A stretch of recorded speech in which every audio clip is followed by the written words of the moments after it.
आज हम वेक्टरों का सदिश गुणन का अध्ययन करेंगे। सबसे पहले है सदिश गुणन। सदिश गुणन को हम जो डिनोट करते हैं, या तो सदिश गुणन कह दो आप, या इसे कहते हैं वेक्टर प्रोडक्ट।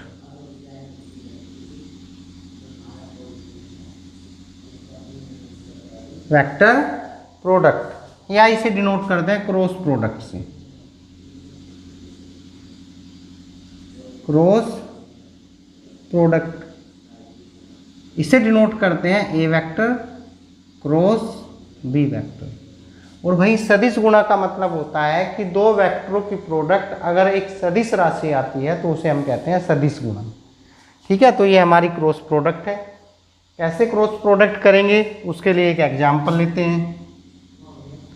लेट आपको ए वेक्टर दिया है i plus 2j plus 3k, और बी वेक्टर आपको दिया है i minus j plus 2k, और आपको A vector cross B vector calculate करना है।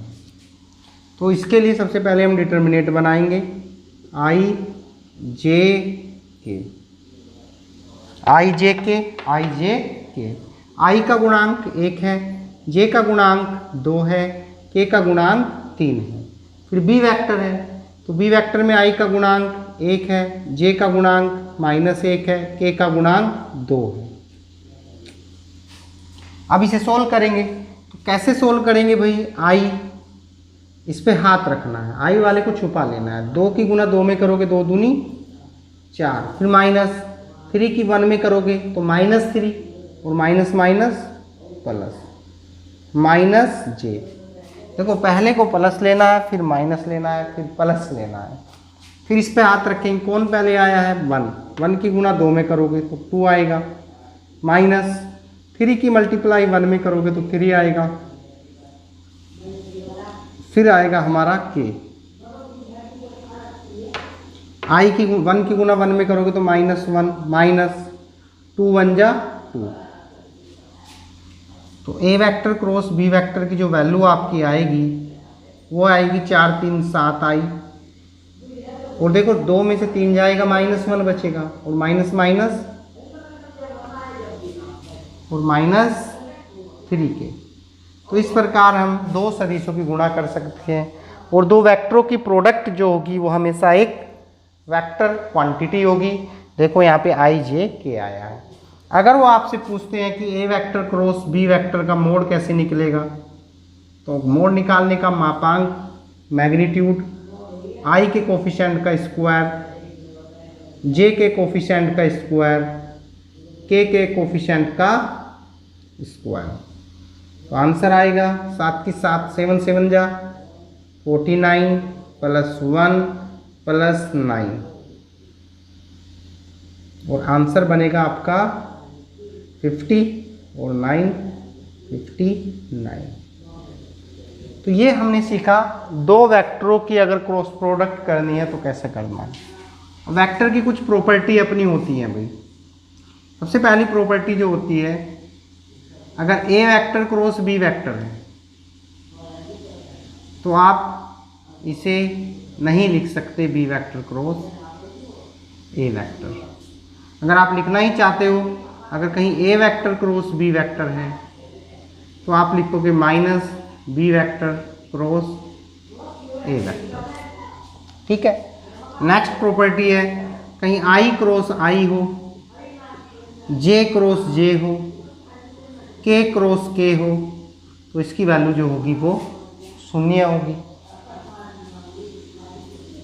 और कहीं पे आई वेक्टर क्रॉस जे वेक्टर है, जे वेक्टर क्रॉस के वेक्टर है, के वेक्टर क्रॉस आई वेक्टर है, तो देखो आई से आएगा जे, जे से आएगा के से आएगा आई, तो आई क्रॉस जे की वैल्यू जो होगी वो के होगी, जे क्रॉस के की वैल्यू जो होगी वो आई होगी, और आई के क्रॉस आई की जो वैल्यू होगी, देखो के क्रॉस जे, सॉरी के क्रॉस जे तो उल्टा गया है, तो आएगा तो आई, लेकिन आएगा कैसा, माइनस का, क्योंकि हम विपरीत साइकिल में गए हैं। जे से के आना चाहिए था, लेकिन हमारा आया है जे से के आना चाहिए, तो जे से के ही तो आया है, तो सही है। जे से के का मतलब क्या आएगा, आई।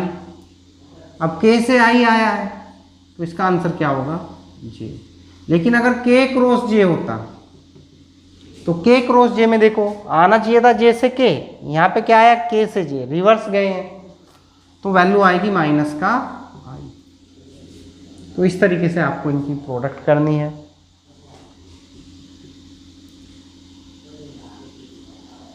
ये हमारा ए वेक्टर, ये हमारा बी वेक्टर, इनके बीच का एंगल जो है वो थीटा है।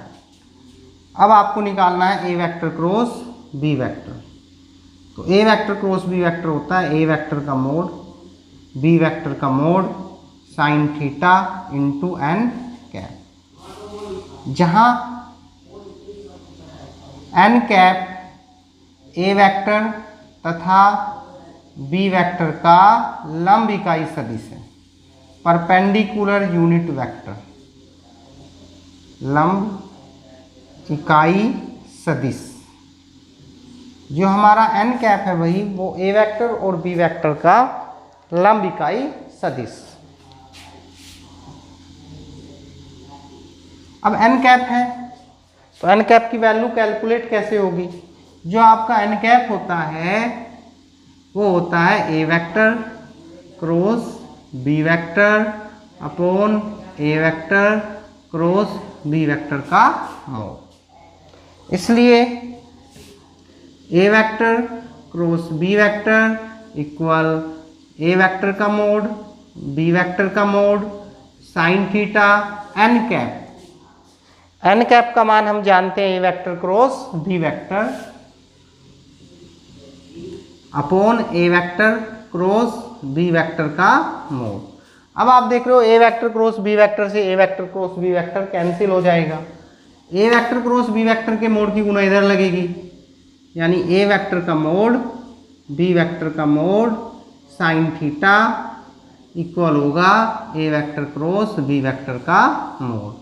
तो यहाँ से जो साइन थीटा की वैल्यू निकलेगी भाई आपकी वो होगी ए वेक्टर क्रॉस बी वेक्टर का मोड अपॉन ए वेक्टर का मोड बी वेक्टर का मोड। इस प्रकार आप दो वेक्टरों के बीच का एंगल कैलकुलेट कर सकते हो। अब आपको एक त्रिभुज का क्षेत्रफल निकालना है, त्रिभुज एबीसी का क्षेत्रफल।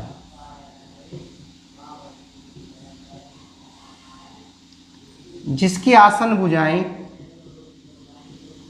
जिसकी आसन भुजा ए वेक्टर व बी वेक्टर है। देखो कैसे, ये हमारा एक ट्राइंगल है ए बी सी। भाई आसन भुजाएं जो एक ही बिंदु से शुरू हो। सपोज करो ये ए वेक्टर आपका है, ये बी वेक्टर है, क्योंकि दोनों भुजाएं बी बिंदु से शुरू हो रही हैं, बी सी बी और बी ए बी। अब हमें निकालना है त्रिभुज ए बी सी का क्षेत्रफल। तो त्रिभुज ए बी सी का जो क्षेत्रफल होगा वो होगा 1/2 ए वेक्टर क्रॉस बी वेक्टर का मोड। इस प्रकार आप किसी त्रिभुज के क्षेत्रफल भी कैलकुलेट कर सकते हैं। ठीक है, तो ये हमने सीखा सदिश प्रोडक्ट के बारे में।